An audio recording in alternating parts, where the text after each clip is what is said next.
Hello, and welcome to Developing a Local Industrial Strategy Productivity Evidence Base, an online learning course. In this module, we will discuss how to develop a productivity evidence base for your LIS. We will provide examples of how to present key sources of data, explain how to analyse data at different spatial levels, and how to use evidence to communicate key points. We'll focus on how to analyse the data which is most relevant to productivity. But clearly there are other types of economic data which you might also want to analyse. You can find resources in the references section attached to this module, which will help you to do this. Work on developing evidence bases is already well underway in many local authorities and LEP areas. There are many examples of good practice which you can use to guide your own work. But note, there is no one or right way to do this. You should take the approach which makes the most sense for your place. For example, the Cheshire and Warrington Local Industrial Strategy Evidence Base is a good place to start for everyone looking to put together a productivity analysis of core sectors. The West Midlands and Greater Manchester Combined Authorities published their local industrial strategies in 2019, which are useful guides to what your final strategy may look like. Again, you can access this through the references to this module. This course will walk you through the key methods to use to undertake a productivity analysis and demonstrate how to produce the outputs to present your findings, all in the context of a local industrial strategy evidence base.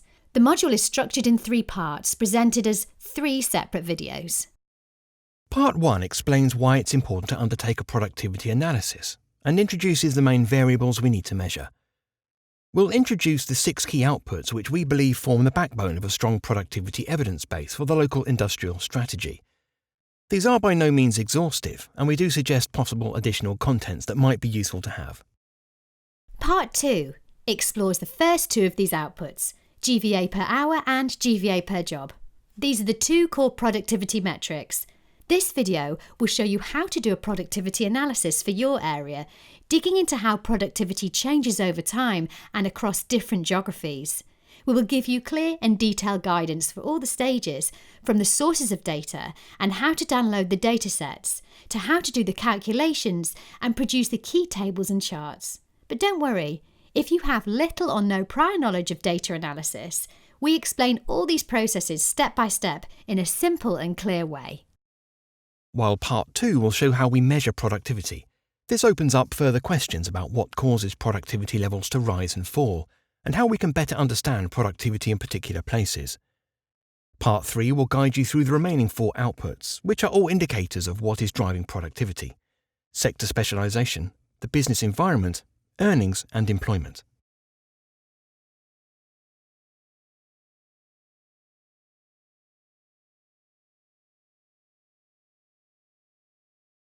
Productivity is a summary indicator of economic performance. This means that it's a snapshot of how effectively an economy is converting inputs into outputs. It's used to compare countries, regions, or sectors to one another. Since it's a summary, it doesn't give details of what makes it high or low, and this detail is important when it comes to understanding productivity and to changing it. There are various ways to measure productivity, but the most widely used is labour productivity. This is defined as the quantity of goods and services produced per unit of labour input. This can be measured for a country, a region, a firm, or a sector. Productivity is usually measured by output per hour worked or by output per filled job. At a local and regional level, economic output is measured using gross value added, or GVA, which in broad terms is the local equivalent of gross domestic product, or GDP. From this, we can measure productivity by using this equation. Productivity is equal to GVA divided by the number of hours worked or the number of jobs. GVA per hour worked is considered a more accurate measure of productivity because there are regional and sectoral variations in the average number of hours worked per job. These variations can be explained by differences in the structure of the labour market and working patterns, for example, the mixture of part-time and full-time workers or the size of the public and private sector. However, when looking at smaller geographies or more granular economic sectors, it is often not possible to access data on GVA per hour worked. In these cases, GVA per job is the best alternative to measure productivity. This module will cover both measures. Another measure commonly used in economic reports is GVA per head of population. Although this is a good measure for the relative output of an area, it's a less effective measure of productivity. This is because GVA per head will be affected by people who are not in the workforce, such as children, pensioners, and other economically inactive people. In a productivity analysis, we are interested in measuring and monitoring productivity across different dimensions. Firstly, it is useful to look at the broader context. Productivity levels vary considerably across different regions in the UK, as you can see in the chart here. They also vary within regions. Understanding productivity trends across different sub-regions of your area is key for a comprehensive economic evidence base. This chart shows how productivity levels vary across the local authorities, which make up the Cheshire and Warrington LEP area. We're not only interested in understanding how productive a place is, but also how productivity has improved or declined over a certain period of time. For this, calculating rates of growth, for example, productivity increased by 0.7% over the last 5 years, or producing a productivity time series, like the example shown on the screen, can be very useful tools. We can then drill down to individual sectors of the economy.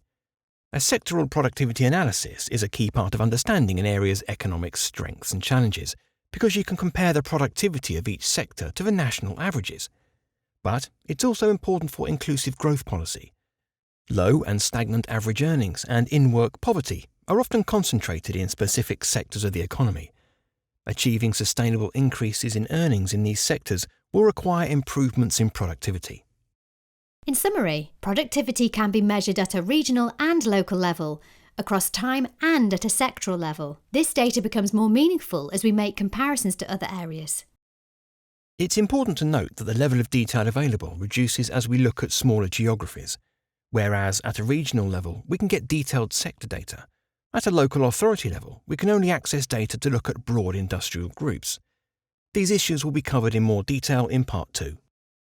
Alongside a comprehensive productivity analysis, there are other important indicators that should be considered in a local industrial strategy evidence base. The most common elements are employment size, sector specialism, business demography, and earnings.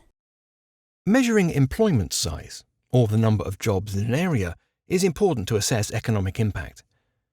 Just like productivity, it's important to consider employment size over time, by sector and across different geographies. The pie chart here shows the proportion of people employed in different economic sectors in Cheshire and Warrington. Productivity improvements in sectors that employ a larger number of people would be expected to have larger economic and social benefits. Another key part of a local industrial strategy evidence base is an analysis of sectoral concentration.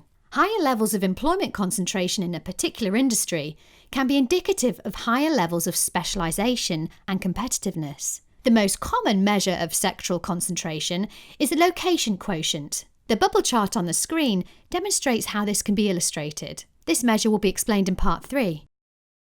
An important piece in the evidence base is the analysis of business demography. The capacity of an area to create, attract and grow businesses is a key indicator of its economic strength. The analysis of business demography looks into the number of business births and deaths across a period of time, as well as business size and industrial sector.